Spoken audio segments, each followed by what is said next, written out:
नमस्कार, हेमाज पारंपरिक रेसिपीज मध्ये आपलं मनपूर्वक स्वागत आहे। आणि आज मी तुम्हाला दाखवते नाश्त्याला ज्वारीचा आणि रव्याचा ढोकळा। एक वाटीभर ज्वारीचं पीठ आहे आणि एक वाटीभर आपण याच्यामध्ये थोडं तेल आणि थोडं मीठ टाकून रवा भिजवलेला आहे। तो भिजवून झालेला आहे एक वाटी। आणि हे मी टाकते आहे निंबूसट, ज्याला सायट्रिक ऍसिड म्हणतात। हे घेतले मी सायट्रिक ऍसिड। त्याच्यानंतर आपल्याला याच्यात घालायचं आहे थोडंसं कारण आपण रवा तर भिजवूनच घेतलेला आहे। हे अर्धा पेला पाणी आहे, तर पहिले आपण थोडं टाकू याच्यात आणि हे विरघळून घेऊ। आणि ह्याच्यात आपल्याला टाकायचंय चवीचं मीठ,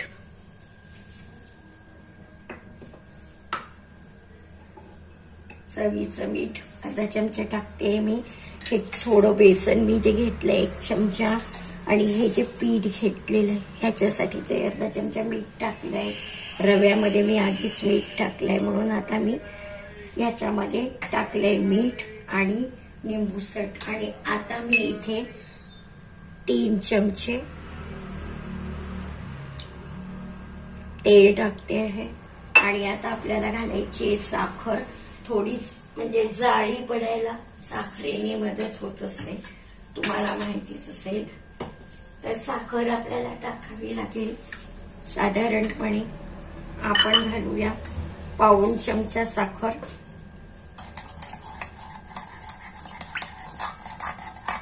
पाऊण चमचा साखर घालूया आपण। आणि आता हे प्रथम आपण या रव्याला हे चांगलं मिसळू द्यायचं, चांगलं हे होऊ द्यायचं।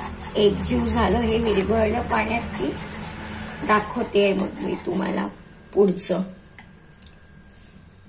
हे घालते मी आता याच्यात, भिजवून ठेवून देऊ आपण पीठ सगळे आणि मग बाकीचं आपण नंतर करू।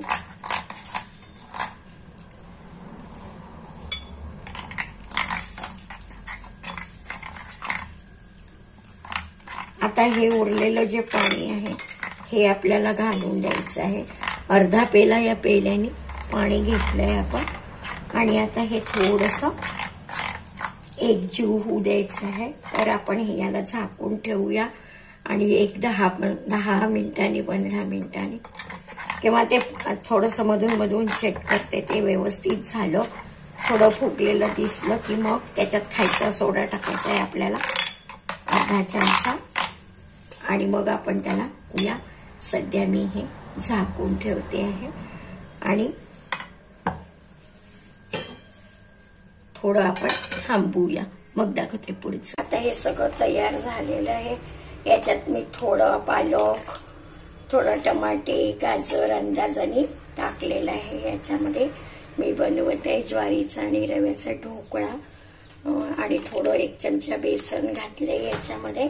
आणि आता मी ह्याच्यात घालते चांगले 5-6 लसूण पाकळ्या, 2 मिरच्या, जिरं आणि आलं, अर्धा चमचा आलं घातलंय मी टेस्टसाठी। आणि आता याच्यामध्ये मला घालायचं आहे खायचा सोडा। आणि मग आपण लगेच त्याला याच्यामध्ये ठेवूया। पाऊण चमचा खायचा सोडा, थोडा कमी करू, बाकीचा अगदी सगळा नाही टाकत, वरवरचा टाकलाय। आता तो छान, आता त्याला ऍक्टिव्ह व्हायसाठी थोडंसं तेल मी या भांड्यात जे घेतलं होतं तेच टाकते त्याला ऍक्टिव्ह करायसाठी। आणि बघा आता छान फुललं आहे। तर आता थोडी थंडी कमी झाली आहे, तर चांगला व्हायला हरकत नाही। बघा आता मी याच्यात हे सगळं घालून घेते।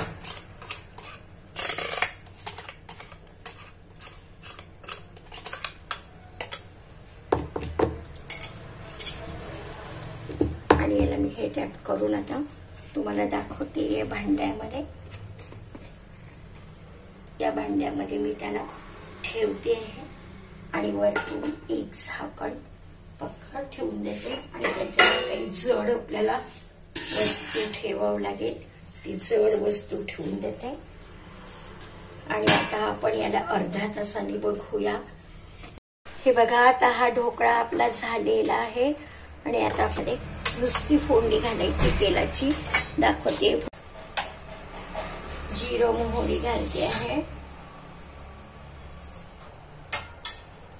जरा जास्ती घालायची, चमचाभर शेंगदाण्याचा आणि खोबऱ्याचा, शेंगदाण्याचा चमचाभर, खोबऱ्याचा चमचाभर, थोडं धणे, थोडं तिखट, थोडी हळद आणि हिंग घालायचं आहे आपल्याला.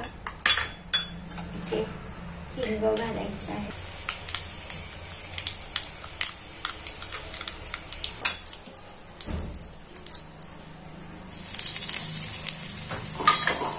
आणि आता आपण कढीपत्ता टाकत आहे.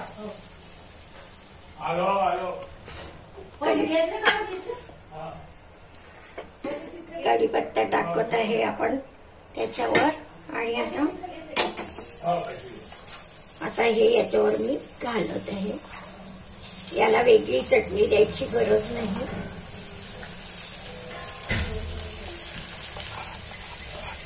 आणि आपण आता याच्यावर सगळी अशी चटणी टाकली देऊ शकतो. हे बघा,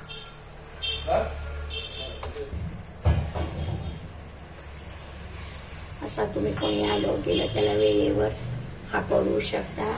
लिंबू सट टाकलेलं आहे याच्यात आणि अशा आहे. तुम्हाला आवडलं असेल.